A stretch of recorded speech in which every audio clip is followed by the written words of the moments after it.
하나님 말씀을 보시겠습니다. 고린도전서입니다. 고린도전서 2장입니다. 12절에서 16절 말씀입니다.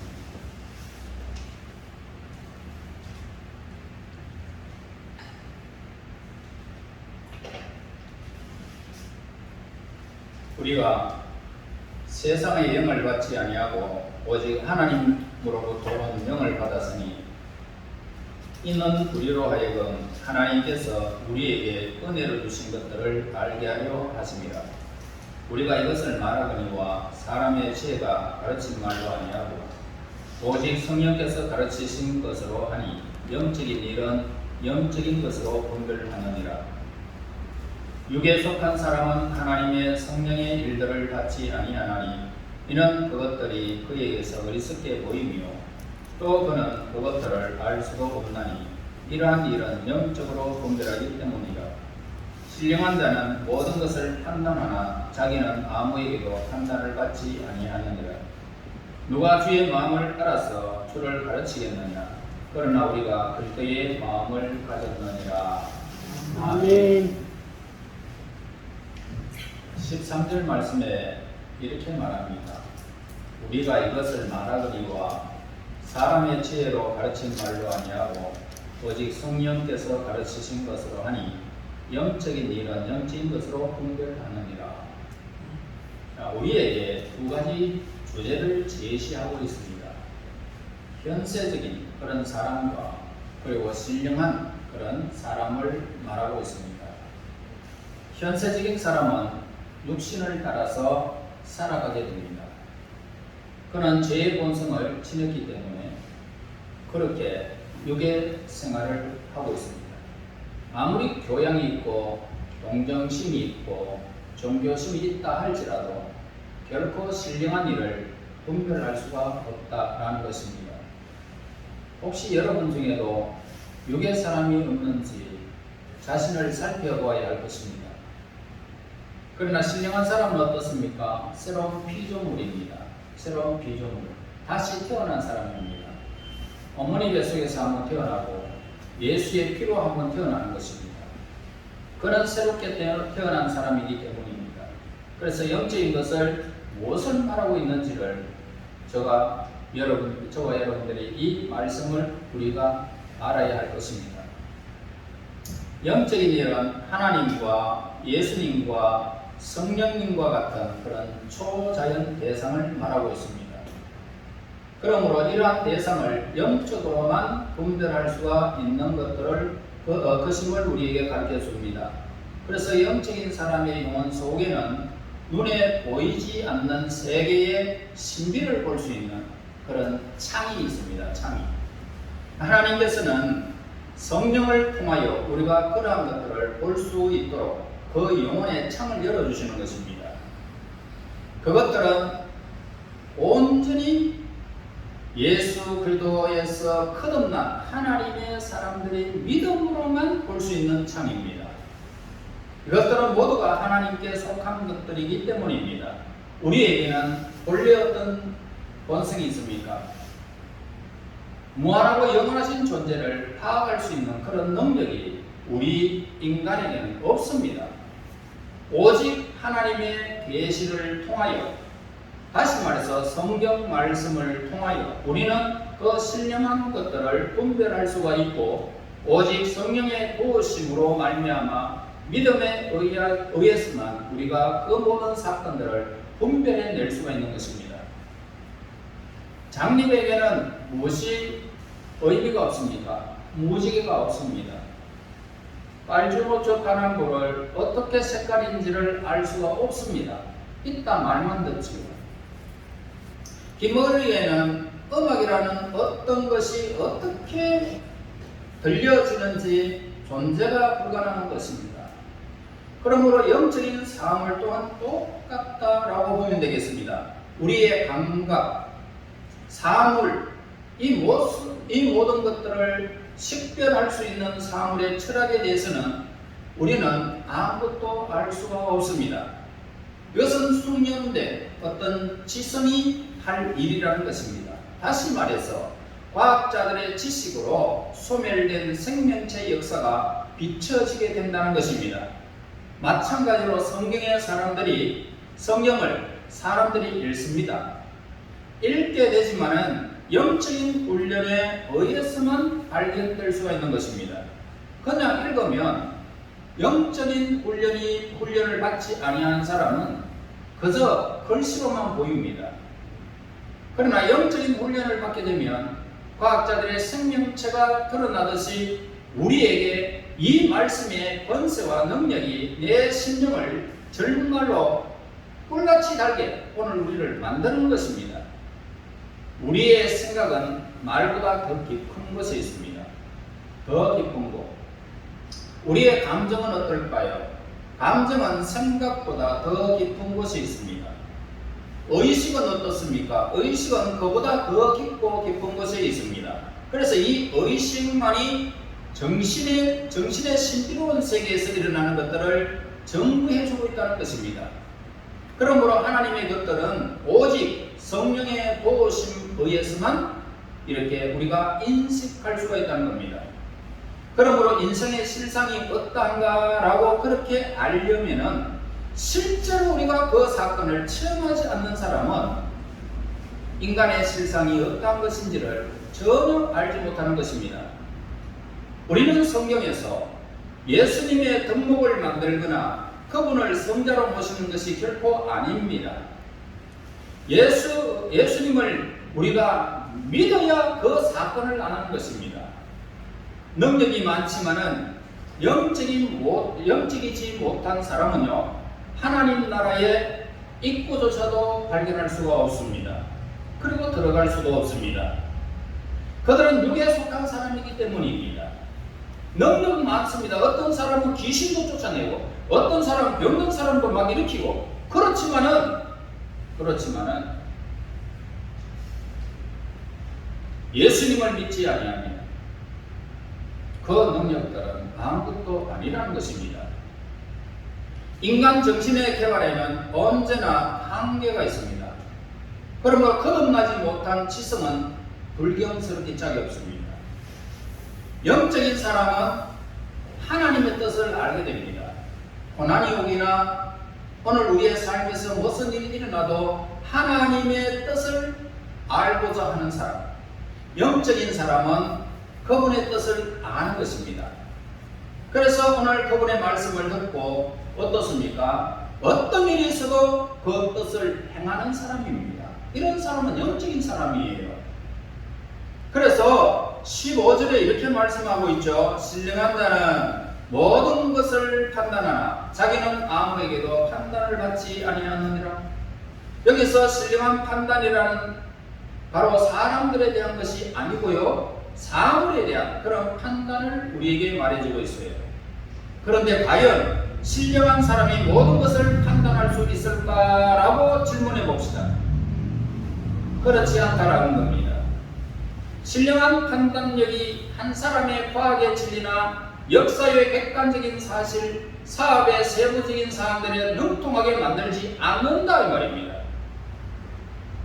많은 정치가들이 영적인 분별력이 없어도 위대한 사람들을 우리는 보게 됩니다. 그러므로 바울은 영적인 본질에 대해서 말하고 있다는 것을 우리에게 가르쳐주고 있습니다.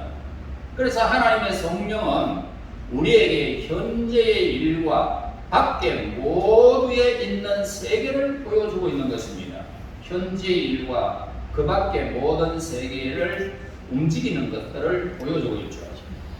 자, 그런데 예전에는 그것이 감추어진 방 안에 있었기 때문에 단지 희미하게만 느껴졌을 뿐이지만은 하나님의 성령께서 우리에게 알려주셨기 때문에 그 방 안에 있는 창문을 새롭게 무한한 세계를 볼 수 있게 했다 이 말입니다.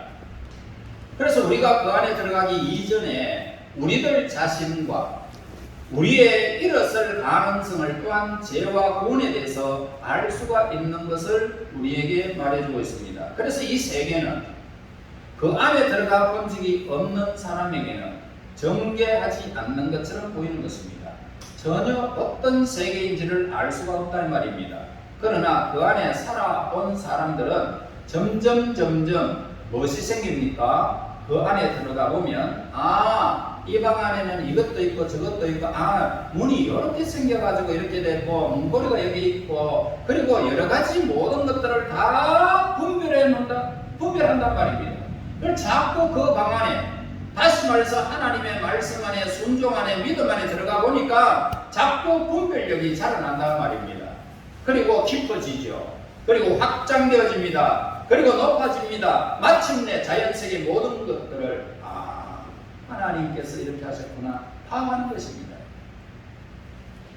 그래서 끝없는 사람들은요, 이 세상에 살아가면서 수많은 사건들을 보고 자연을 보면서 하나님이 하나님 되신 줄도 모르고 그냥 자연은 자연이고 산은 산이고 물은 물이다 이렇게 생각하며 살았지만 하나님의 사건 속에 거듭나게 되면 사물이 확 변하는 것입니다.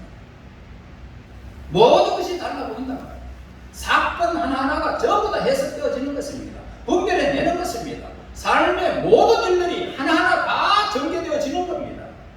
행복하기 짝이 없습니다. 이런 사람 얼마나 행복한지 모릅니다.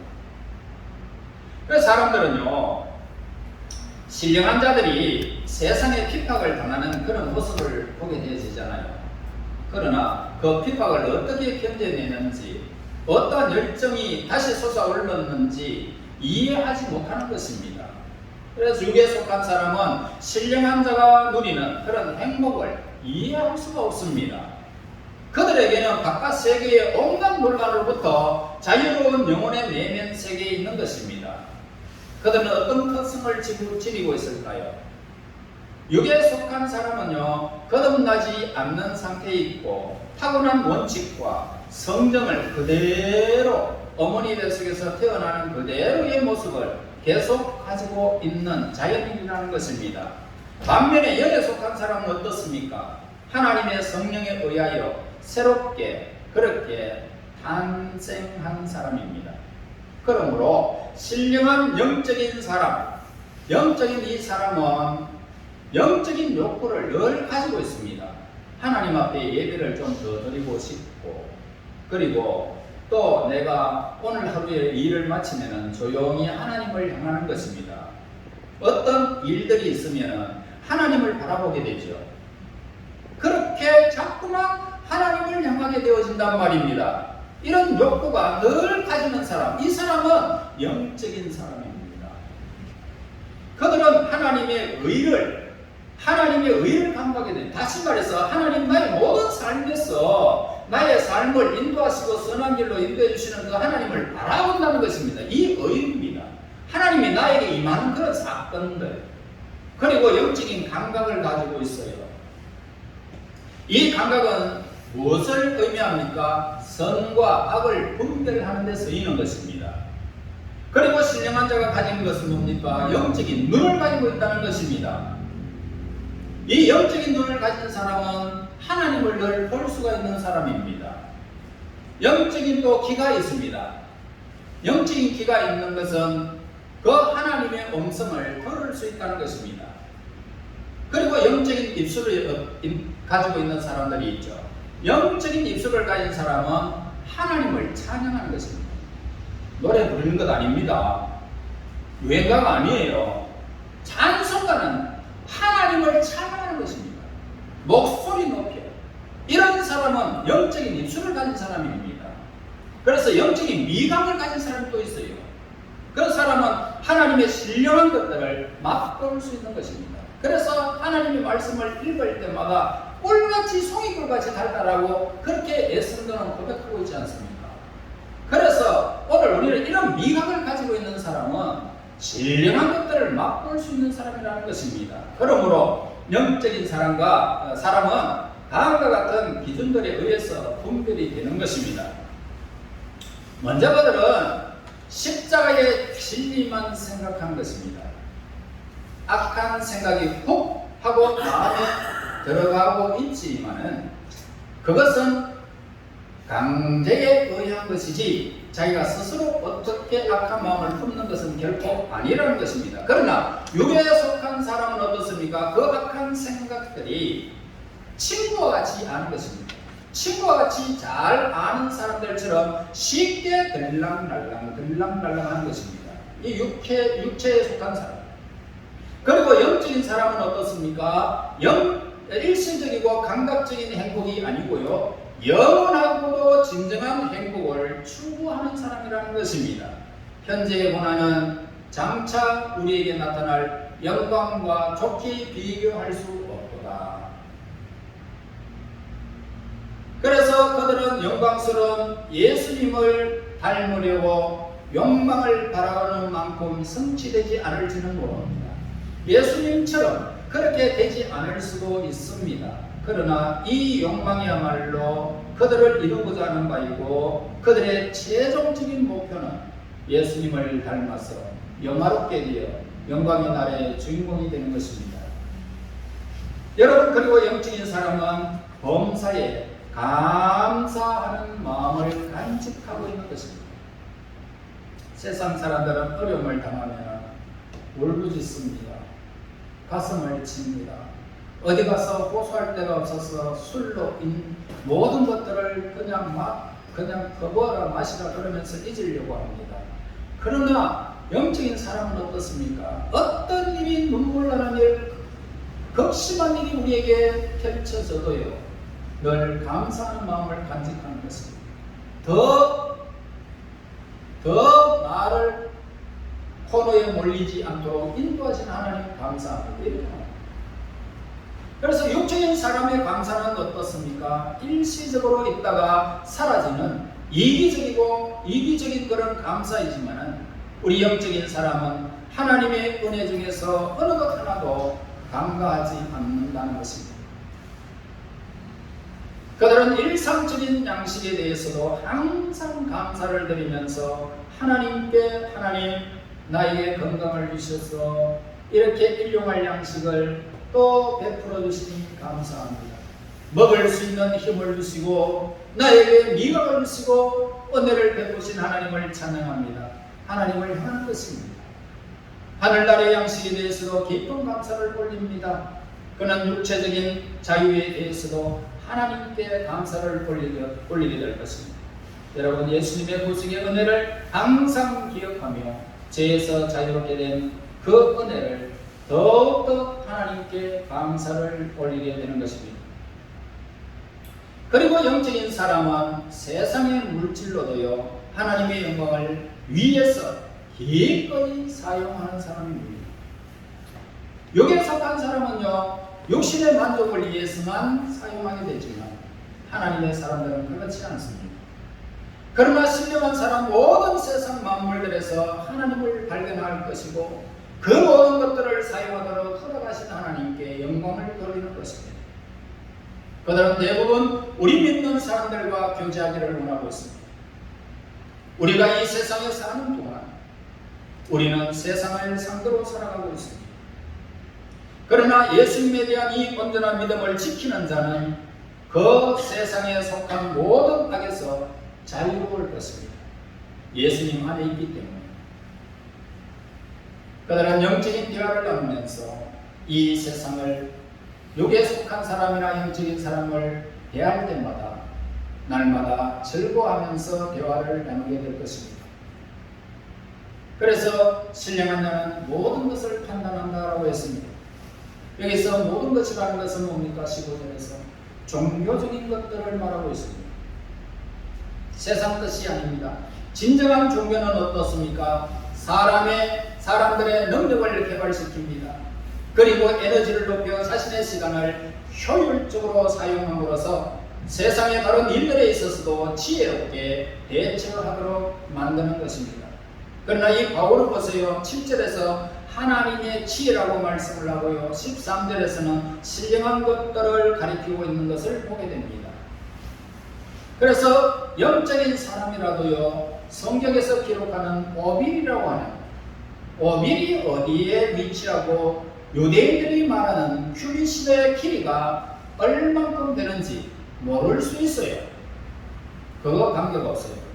어떤 사람이 연의 말을 아무리 많이 안다고 해도 하나님 나라에 조금 더 가까이 갈 수가 없는 것입니다. 어느 누가 자신을 찾고 탐구함으로써 하나님을 발견할 수가 있습니까? 전능자를 완전히 알 수 있는 것은 결코 아니다 이 말입니다.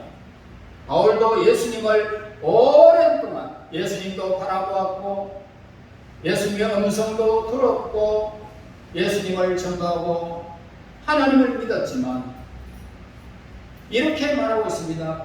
빌립보서 3장 10절에 내가 그리스도와 그 부활의 권능과 그 고난의 참여함을 알고자 하여 그의 죽으심을 본받는다라고 고백하고 있습니다. 더 알고자 하여. 그러나 신령한 사람은 세상 사람들로부터 판단받는 사람이 아님을 15절에서 우리에게 분명하게 말씀하고 있습니다. 자기는 아무에게도 판단을 받지 아니하느니라.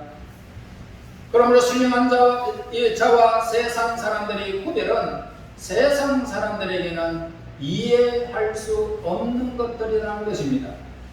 사람들이 어떤 기술을 습득하는데요, 그 기술에 대하여 문의하는 어떤 사람이 그 기술에 대하여 얼마나 능통한 것인가를 묻는다면 이렇게 대답할 것입니다. 나는 당신 같은 사람에게 판단받을 이유가 없습니다 라고 할 것입니다. 여러분, 핸델과 같은 음악의 거상이 이제 그 원리를 배우는 초보자에게 판단받을 수 없다 이 말입니다. 영적인 신령한 세계에 있는 하나님의 사람들이 이 세상에서 여러분들을 영적으로 판단할 사람은 아무것도 이 말입니다. 또 한 나라의 복잡한 일들을 운영하는 정치가가 자기 가정과 또는 자기 자신조차 꾸려나가지 못하는 사람들에게 판단을 받을 수 있느냐는 말입니다. 아니다 이 말이죠. 그러므로 사람들이 종교적으로 판단하는 것은 어려운 것이다. 특별히 영적인 사람은 사람들에게 판단을 받지 못한다 이 말입니다. 여러분, 우리는 사람의 마음을 알지 못합니다.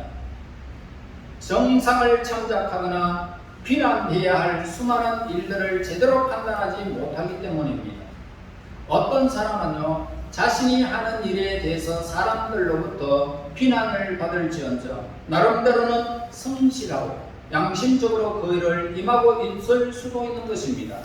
그러므로 우리 예수님께서는 남을 판단하지 말라라고 하셨고요. 더 나아가서 요한복음 7장 27절에서 이렇게 말합니다. 외모로 판단하지 말고 공의롭게 판단하라 라고 말씀하셨습니다.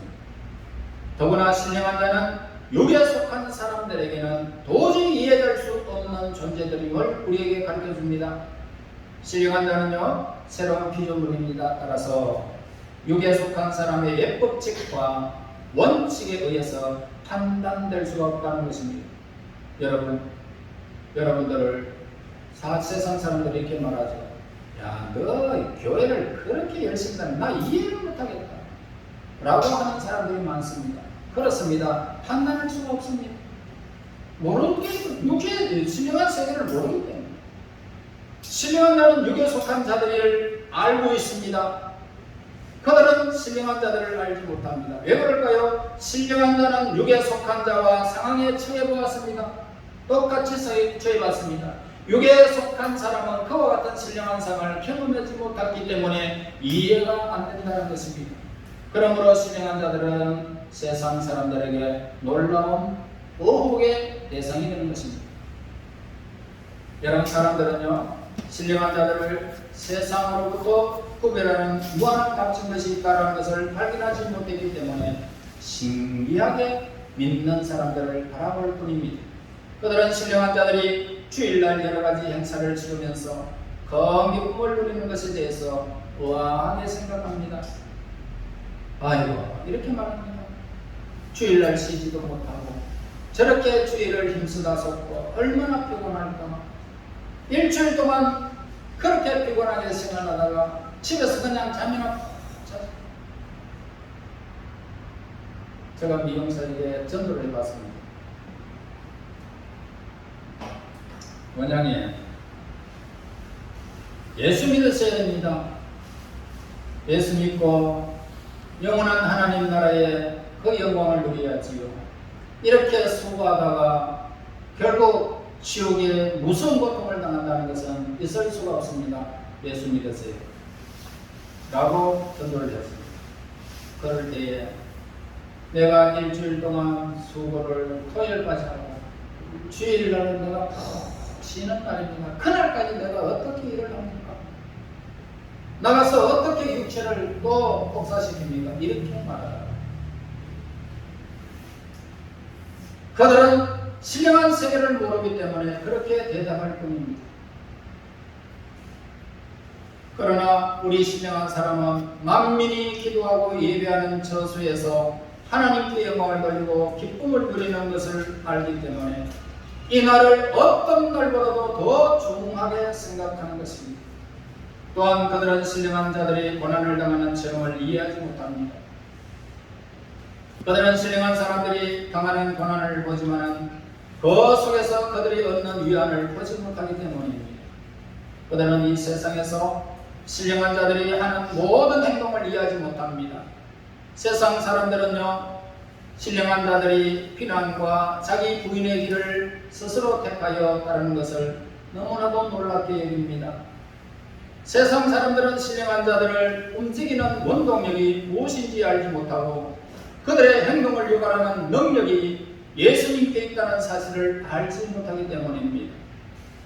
여러분, 만일이 우리에게 있어도 그것 가지고 내보여 주신 예수님을 영원히 찬양하지 않습니다.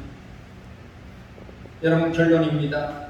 성도들은요, 세상 사람들에게 자신의 신앙과 체험에 대해서 얘기해 주기를 주저하는 수가 있습니다. 그 이유는 뭡니까? 세상 사람들이 그것을 이해하지 못할 것이다 라고 생각하기 때문이에요. 여러분들의 삶을 이해하지 못하기 때문에 그들에게 신앙 체험에 대해서 말하지 않는 사람들이 있습니다. 다윗은 시편 66편 16절에 말씀합니다. 하나님을 두려워하는 너희들아 다 와서 들으라. 하나님이 나의 영혼을 위하여 행하신 일을 내가 선포하리로다 라고 말하였습니다. 하나님을 두려워하는 자들은 성도들의 믿음과 체험을 맛볼 수 없고 그들을 이해할 수도 없습니다. 그러나 우리가 예수 그리스도를 향하여 그들에게 복음을 전해야 할 것입니다. 예수님께서는 세상 사람들이 그리스도인들을 이해하지 못하는 이유를 설명해 주셨습니다. 세상 사람들은요, 그리스도인들에 대해서 자유롭게 이야기를 합니다. 실제로 그들은 그리스도인들과 더 나아가 구세주 예수님을 전혀 알지 못하고 있습니다. 그래서 요한일서 3장 1절에서 보라! 하나님 아버지께서 어떠한 사람을 우리에게 베푸사 하나님의 자녀라 일컬음을 받게 하셨는가? 우리가 그러하도다. 그러므로 세상이 우리를 알지 못하면 그를 알지 못함이라 라고 말씀하셨습니다. 그러므로 우리는 예수님을 알지 못하고 떠드는 세상의 판단에 대하여 담대할 뿐이라는 것입니다. 그냥 담대하게 할 뿐이 아니라 그들이 하나님의 사랑을 깨우칠 수 있도록 담대하게 우리의 신앙을 증거해야 된다 이 말입니다. 그러나 세상 사람들이 영적인 우리를 판단할 수 있는 방법이 전혀 없는 것은 아닙니다. 그들은요, 여러분의 재능을 봅니다. 여러분을 그 재능을 보면서 판단한다는 것입니다. 여러분이 하나님께서 주신 능력을 발휘하여 남보다 뛰어나지 못하다면 그들은 이렇게 말할지 모릅니다. 예수 믿어도 별 것 없네. 그렇게 말해요. 여러분들이 세상 사람들보다 더 못한 행실을 하면 예수 믿어도 별 것 없네. 그들은 여러분이 외적으로 모습을 보고 판단한다 이 말입니다. 여러분이 만약 자신의 수입에 대해서 지나치게 사치스러운 생활을 한다면 그들은 여러분을 향해서 낭비를 줄이면 좋겠다 라고 그렇게 충고하게 될 것입니다. 또한 그들은 여러분의 간증하는 태도를 보고 여러분을 판단하게 될 것입니다.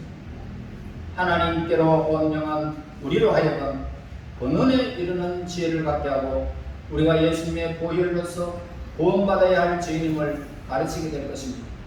여러분이 다른 사람들보다 더 많이 그리고 더 지속적으로 하나님을 간증할 수 하면 할수록 사람들은 여러분의 신실성을 높이 평가할 것입니다. 그리고 하나님을 경외하려는 마음을 가지게 될 것입니다.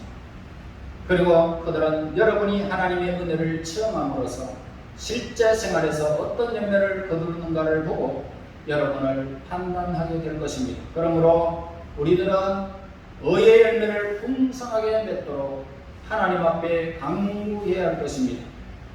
여러분들이 이 땅에 그 열매를 보고 기뻐하지 않는 사람이 어디 있습니까? 감이 주렁주렁 열리고 사과가 빨갛게 익어가고 앵두가 아주 예쁘게 먹음직스럽게 익으면 그것들을 보면서 기뻐하지 않는 사람 어디 있습니까? 그러므로 여러분들이 열매를 맺게 되면 세상 사람들이 여러분들을 보면서 얼마나 기뻐하시겠느냐. 하나님은 더 기뻐하시겠죠.